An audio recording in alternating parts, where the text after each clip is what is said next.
Welcome to the Whiskey Vault. I'm Daniel. I am Rex, and this is Peter Golden, the patron saint Look. of budget scotch. We're almost done.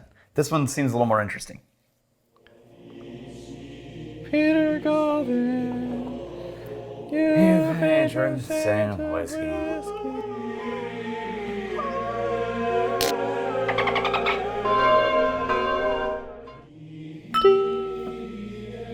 Spin, dickhole! Got your back, Peter. Has a Very major different. glass density difference. Yeah. Oh, it's a funky bottle. Look at that thing. All right? Yeah, it's got Dimpled all over. It's got divots. It's like the surface of the moon. Okay. So this is Grand Macnish Black Edition. Now the Grand Macnish 12 blend Yes. is one that's pretty well known. I mean, even Hemingway talked about liking it as a brand. Okay. Right? This is their special edition called Black, because every blend company has to release a black Anybody edition. obsessed with blacks and ass? Damn it. I wonder who the first one was to come out with a really famous black labeled O. So this, in theory, is recharred or charred bourbon casks. Okay. Right? Probably recharred.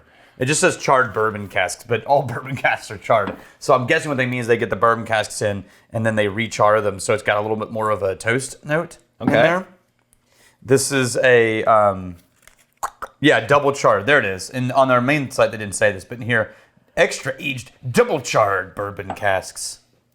So, using bourbon casks in scotch is kind of par for the course. I know. That's perfumey. It's surprising. I kind of like that. It's surprising. It's not what you're expected putting your nose into a blended scotch. There's none of that musty malt funk. So, It's perfumey.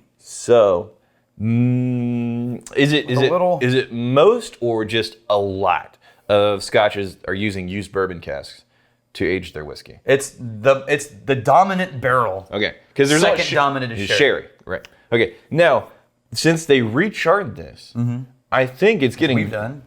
I think it's getting very close to the effects of just a new bourbon barrel. They freshened up the barrel, and I'm getting a lot of Bourbon notes? Yes. Yeah, me too. I think they freshened up this barrel, put a blended scotch in there, and because this blended scotch is actually interacting with the barrel much the same way that a bourbon would with a brand new oak barrel, then you're getting some like bourbon quality. Getting a little bit more of the vanillas and a little bit more of the floral perfumey notes. Yeah. Instead of the malt fruit notes. And there's also kind of like this really slight charred rubber. I actually kind of like the smell of this. It's an interesting, yeah.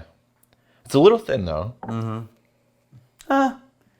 It doesn't taste boring, but it tastes flat. You know, the thing, I think the saving grace to keep it from being just pitiful and thin. Right. The thing that is interesting to, at least, give it a sip or two is that char level. Yeah, it sort of rides through the end. Whereas a lot of the like mild peat blends, they finish with this like ashy note. Right. That little bourbon barrel, that char char note, it just sort of floats along in there. But there's not much above it. It's a really shallow pool. Yeah.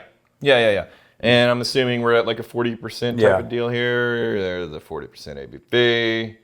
All right. Yeah, I think the bottle is the most interesting thing. I think the nose leads you to believe like, oh, this is going to be like a unique angle, but it's so proof down that what the potential it had for some drama, for some interesting bits, it's just kind of, you get a wisp of it, and it doesn't really land, doesn't really stick. I mean, it's still definitely malt. Yeah. But with these bourbon accents. Yeah, I think everything is just a little token amount of interesting. The bottle design, token amount of interesting. The recharred bourbon barrels, token amount of interesting. Yeah. You get on the nose, and it's like, oh, wow, I'm getting some like blended scotch, bourbony stuff, token amount of interesting. Then you get into the actual taste of this thing. It's like, oh, it's like pretty, but it's got this char level, token amount of interesting. I feel like they're just doing the bare minimum for you to keep from being, really overly simple and boring. Yep. Yeah. Bye. You don't have any? I know. I'm kidding. You can't. That was more like the non-wistful bye. That's the abrasive bye. Bye. Did I abrase you? That's a bye that's like this. You don't know. Why would you do that to people? I am wistful. You are I'm wistful. longing for the people. We got T.G. Smith 987. I've been given a bottle of Octomore 10 10-year-old second edition from 2016. Yeah. It's absolutely amazing. Yeah. But I obviously can't afford to buy this bottle myself regularly.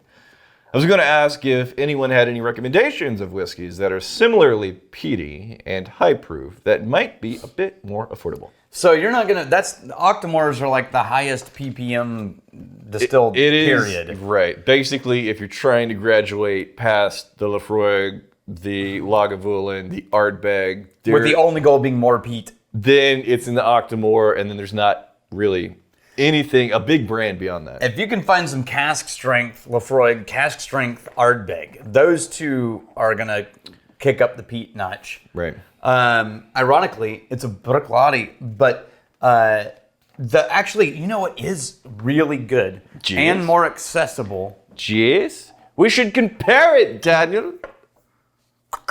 To compare, we should The compare. Port Charlotte, heavily peated. Oh, I love that one. Yeah, and either get Yeah. the Isle barley, which is this one, Yeah, or the Scottish barley. This is one of my, it's like easily in the top 5. You can get these. One of my top 5 favorite peated whiskeys, the Port Charlotte.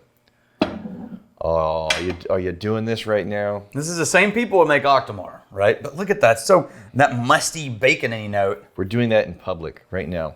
In front of yeah. people. In front of people. And see, then that's when you try this again. On You're the like, internet. oh, yeah, that's what we were. That's, Feels like I should be drinking this on an OnlyFans. on a what? Don't worry about it.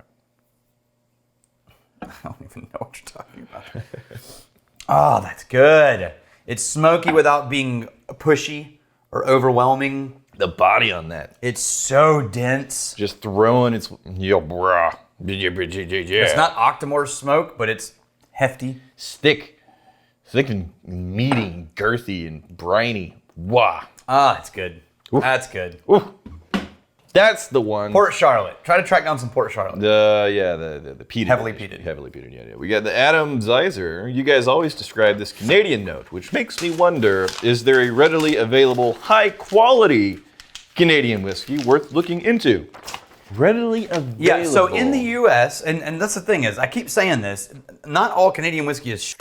Right. And the people who think Canadian whiskey is shit are the people who've only lived in America drinking what is mostly offered by Canadian distributors in America. Well, and to be fair, I think of the top 20 most highly sold brands in America, Yeah. there's several of them that are like the budget Canadians. They're very, very similar. But that would be like holding up a standard of bourbon against Kessler's, right? Right. And so, these are not like world, like, oh, I'll change your life forever. But track down Lot 40, track down 40 Creek is good. Yeah. Track down See, any Wisers you can get your hands on, like the white, actual, not the Wisers like white label, Right. but like the JP Wisers special releases. I'm fond of the Glen Breton. Yeah, but they're craft and they're gonna be really hard to get. I know. I totally agree with that, though. Yeah. They were one of my favorites. I really like the Okanagan, which is in British Columbia. So Alberta, just generically, is a good rye. Canadians keep throwing like the 40 Creek at me. Mm-hmm. And I don't know if my expectations were too high. And I've had some nice 40 Creek. Right. But it didn't really, deliver what I would need to comfortably say, oh yeah, you want some good Canadian, go check out the 40 Yeah, I Creek. get that. Because it's good, it's better than the mass offerings for sure. Right. But I'm looking for like grab you by the haunches good. And we've had some really good ones that you might not be able to get your He hands has on. his haunches grabbed Not by 40 Creek. often. Often. There's like a lot of front teeth. That's in that- also on the in that pronunciation. on the OnlyFans. There's a lot of the front teeth on that. Often. That's it. Oh, okay. We're gonna camp on this for Yeah, we a are. while before we shoot any more. Here's to fighting, stealing, and drinking. If you fight me, fight for a friend. Steal, may you steal your lover's heart. And if you drink, May you drink with us. oh yeah. He's not into. You gotta be. I forgot. He took his I mic. forgot. Took his mic off and everything. Sorry, hang on. The bottle lord. And I stopped recording. Here, just lean into mine. Yeah. No, they can't. No, I can't jowl Let's it. lean No, into it. no, I'm You gotta not. lean into I'm not tucking in. Look, it's This is the bottle. Susan F. Harmon is the bottle lord. I'm not tucking in.